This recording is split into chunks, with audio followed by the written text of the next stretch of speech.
Yes, and the south date just over to your left. And please do keep coming all the way in. Please do not get stuck in the doorway. Let's get those doors closed. They'll look amazing in your photograph. And that reminds me, just as it was during production, everything here is ready for filming. So feel free to take as many photos as you can, but notice that in the Harry Potter and Philosopher's Stone, in the scene with Professor Quirrell burst through the doors, exclaiming, "Troll in the dungeon!"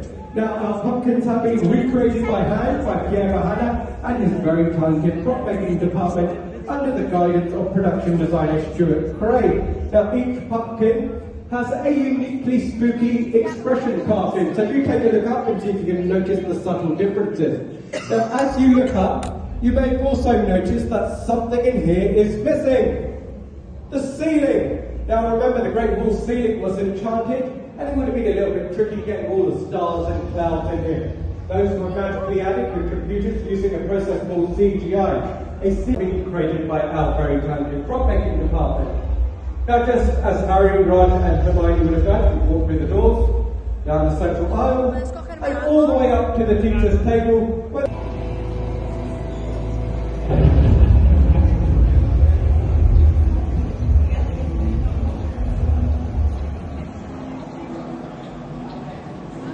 Unfortunately, your time in the Great Hall has now come to an end, which will need to clear the Great Hall for the next group so they can experience the magical campus Great Hall as you did. So please take your final photo.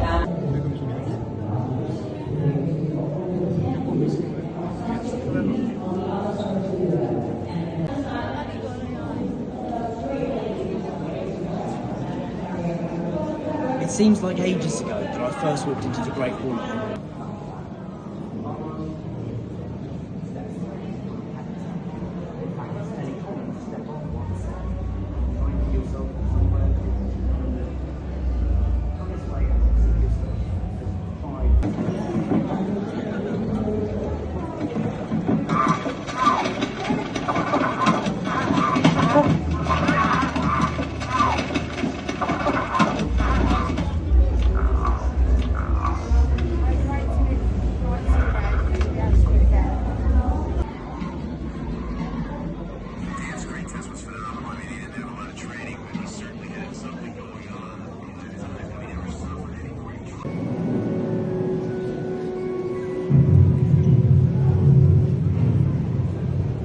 Welcome to Dark Arts. During the Harry Potter film series, the Death Eaters featured from Goblets of Fire through to the Deathly Hallows Part 2. Though the look and feel of the Death Eaters evolved throughout the films, one element that remained consistent was their menacing presence. Please stand aside and make way for the Death Eaters.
As faithful followers of the Dark Lord, the Death Eaters struck fear into the hearts of many. As the Dark Mark appears, so they are summoned by the Dark Lord himself to do his bidding. It falls to the bravest witches and wizards to combine their power and defeat the Death Eaters.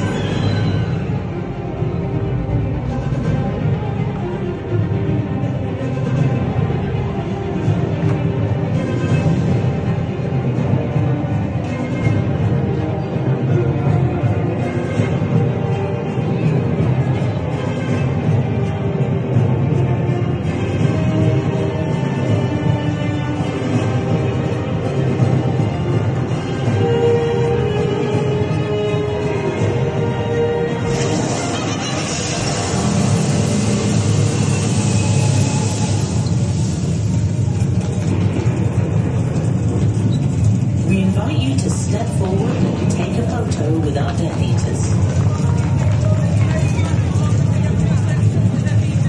Our Death Eaters will be leaving soon. Now is your chance to get those final photos.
And we also gave them a like a new painting, like I've seen, that shows to us the way in.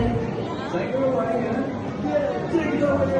Let's go in the middle, bones to the right. And as you can see here, just for sure, we do have screens at the back, showing off the streets of London.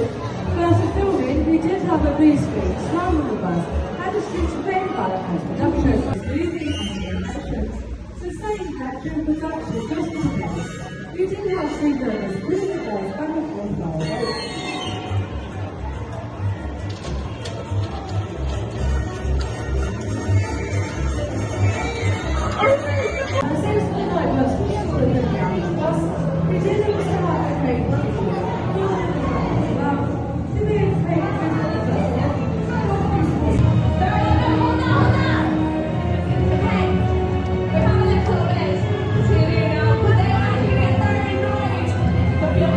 But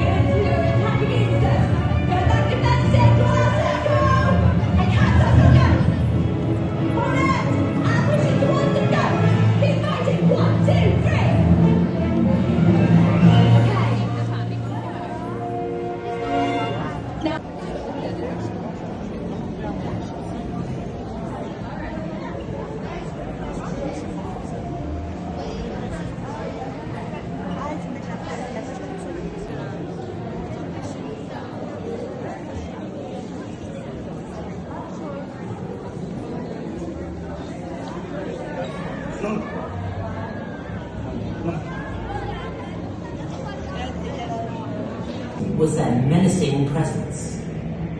Please stand aside and make way for the Death Eaters.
200 of these were for the access, and another 400 were created for their duels and spellbindings.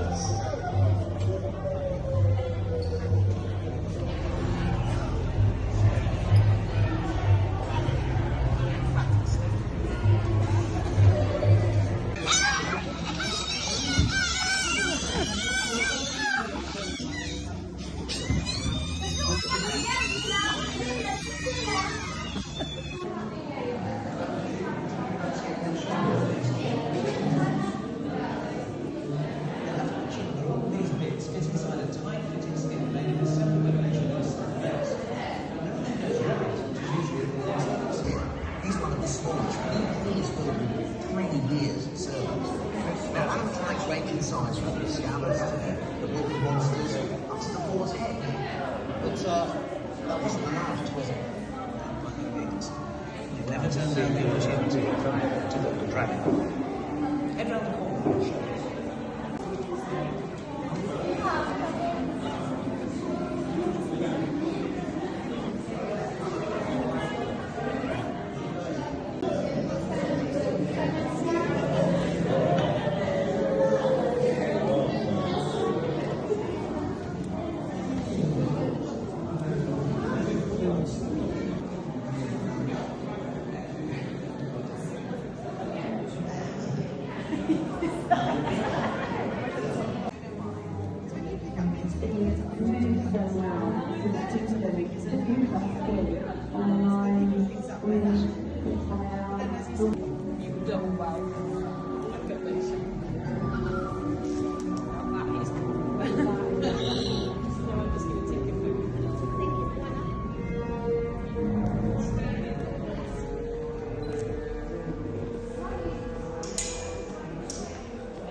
Because we had was to make it literally like a roller coaster ride. It needed to be something with a lot of energy, it needed to have a sense of drama and jeopardy almost to it, because we're trying to heighten the tension of what's happening in the film at the moment. The difference with the first broadcast, we filmed it pretty much all in camera.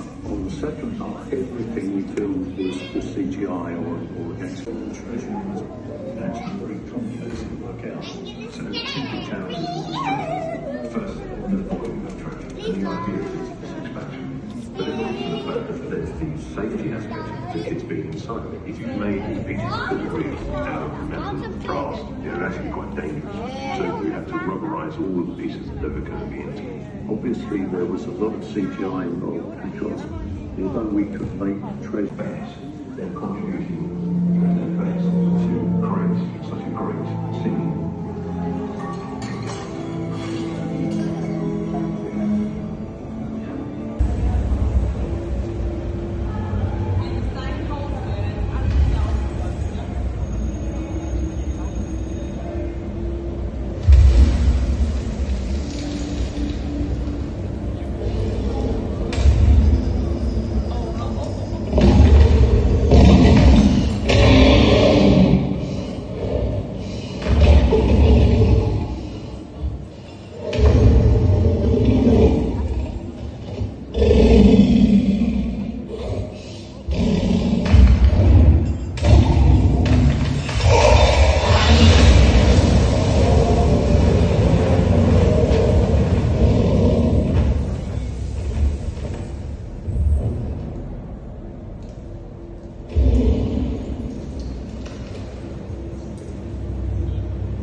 broken into and kidnapped out of his very own one-shot.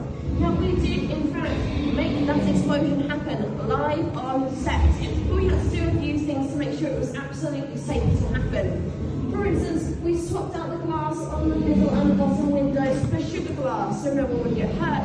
We even swapped out the rubberized cobbles that you see on the floor next to me, and so if anyone was pulled it wouldn't hurt themselves. They then added lighting and smoke effects to it, and then it really did blow it up live on set. I know, it's very exciting. Now, of course, that meant there was a few live actors involved. We're about to get them out in a moment. But what I would just like to say is the effects I'm going to run will include loud sounds, flashing lights, and smoke effects. If you do not wish to be a part of this, don't worry. You can pop yourselves back up into our art farm or back down into our vaults and then return back to Diagon in about 5 minutes. We will also have live actors here. So if you do not wish to see any of the Death Eaters, now is the time to head on out either way and out of Diagon Alley. But speaking of Death Eaters, it's about time that we introduce our actor today. So coming out, we have the lovely Calvin, who's going to come and join me over Final Landers. Now he looks very nice and friendly, but as soon as that mask goes on, it's going to be a completely different story.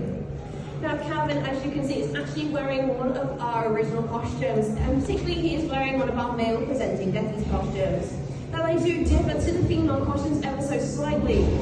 Our male Death Eaters will have trousers, including the leg gaiters, to mimic the look of riding boots. They will then also have a tunic which has intricate embroidery swirls on it. The more detail you would have on your tunic shows the higher rank you would be in the Death Eater army. Now, of course, we have his lovely mask next to us. This mask in particular is Lucius Malfoy's mask that we see in the film. Now, we see him use it a few times because even though Lucius was very much a forefront of the Death Eaters, he was very much still a coward and liked to hide his face. Now, the last thing to top it all off, we then have our wristlets, which protect from spellbinding fire, and then we also have his cloak, which creates that very ominous silhouette of the Death Eaters themselves. Now what we are going to do is ask the little Calvin to get ready for a take. Action!